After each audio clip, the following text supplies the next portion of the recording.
Olá pessoal, sejam muito bem-vindos a esta videoaula. Então nesta videoaula apresentarei uma introdução à disciplina de estruturas de dados.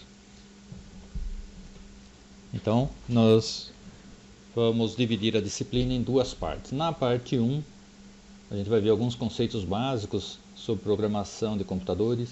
A gente vai escolher, instalar e configurar uma IDE, um ambiente integrado de desenvolvimento. Então, para a maioria das linguagens hoje em dia tem diversas IDEs. Então, a gente vai trabalhar com a linguagem C. Então, para a linguagem C tem diversas também e a gente vai ter que escolher uma. E aí a gente vai fazer uma revisão dos conceitos básicos de programação em linguagem C. E eu coloquei /C++, porque a IDE que a gente vai usar, ela suporta que você crie projetos tanto em linguagem C quanto em linguagem C++. E se você criar um projeto em linguagem C, você pode programar apenas utilizando os recursos ou melhor, se você criar um projeto em linguagem C++, você pode programar utilizando apenas os recursos da linguagem C. Não tem problema. Então é por isso que eu coloquei C/C++. Então o foco principal vai ser a linguagem C. Mas se um aluno ou outro quiserem utilizar recursos da linguagem C++, não terá problema. Então a gente vai ver também os tipos básicos. Primeiro uma revisão da estrutura básica de um programa em C. Depois os tipos de dados, variáveis e escopo de variáveis. A gente vai ver também os recursos de controle de fluxo, isto é, os comandos condicionais, tipo if e switch. E os comandos de repetição, for, while e assim por diante. A gente verá também os tipos de dados estruturados. E veremos ainda a alocação, ponteiros e alocação dinâmica de memória. E veremos ainda funções de recursividade e uma introdução à manipulação de arquivos textos e arquivos binários em linguagem C. E para fechar essa primeira parte, a gente vai discutir a modularização de uma aplicação em linguagem C ou C++.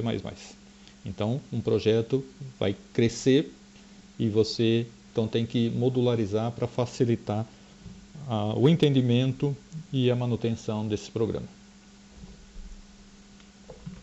Bom, é aí a parte 2, que é o conteúdo mesmo específico da disciplina. Então, a primeira parte vai ser só para nivelar os conhecimentos, para rever os conhecimentos, para facilitar a parte 2, o entendimento da parte 2. Então, a gente vai começar com uma estrutura de dados chamada arranjos, que aqui é muito conhecido como vetores e matrizes. Então, arranjos vem de array. Então, são matrizes ou matriz linha, que são os vetores. Nós veremos também tipos abstratos de dados, que são formas de representar um determinado tipo de dado, por exemplo, um arranjo, um vetor, uma matriz, uma lista, uma fila, pilha e assim por diante. E aí a gente vai ver listas encadeadas, pilhas e filas. Então, listas, tem diversos tipos de listas, lista encadeada, duplamente cadeada circular e assim por diante. E filas e pilhas são tipos específicos de lista. E depois, por fim, a gente vai ver métodos de ordenação de dados. E se sobrar tempo, eu darei uma introdução sobre uma outra estrutura de dados, um pouco mais complexa, mas bastante útil, que são as árvores. Metodologia. Então eu disponibilizo o material em PDF, posso até utilizar alguma apresentação para comentar, para discutir o conceito, mas o foco principal é na prática. Então eu não fico lendo o PDF. Então o PDF está lá mais como uma fonte de consulta para o aluno. Então eu mostro na prática aquele conceito que está apresentado de forma teórica no PDF. E no PDF também tem a apresentação teórica, tem os conceitos, mas tem o código exemplo também. Mas eu vou direto para a prática e enquanto isso eu vou comentando. Eu posso também mostrar o PDF para usar como base para o comentário, mas o foco principal é a prática. E durante o decorrer do curso a gente vai desenvolver um projeto de forma incremental.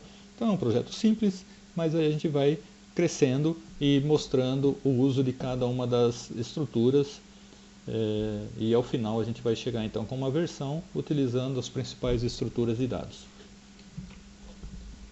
E a avaliação, a questão de notas. Então teremos questões teóricas, né, geralmente ao final de cada tópico ou cada 2 tópicos, mas ao longo do curso a gente vai ter questões teóricas, que são geralmente apresentadas através de formulários eletrônicos, avaliações online, né? Vocês vão ter que entregar também ao final de cada tópico, né, o projeto que a gente for desenvolver, ou posso também pedir alguma entrega de algum assunto específico que eu julgo importante que vocês demonstrem que fixaram aquele conhecimento. E principalmente vocês vão entregar ao final da parte 1 e ao final da parte 2 o projeto. E isso vai ser contado como notas, então a gente vai ter nota de provas teóricas, nota de atividades práticas e nota do projeto. Então isso tudo vai compor a média de cada aluno. Bom, e aqui então um diagrama que depois no devido momento a gente comenta, que é a respeito da aplicação que a gente vai desenvolver ao longo do curso. Bom, então esta é uma visão geral da disciplina e eu espero você então na próxima videoaula, quando a gente começará a montar o ambiente que a gente vai utilizar nas aulas práticas. Até lá!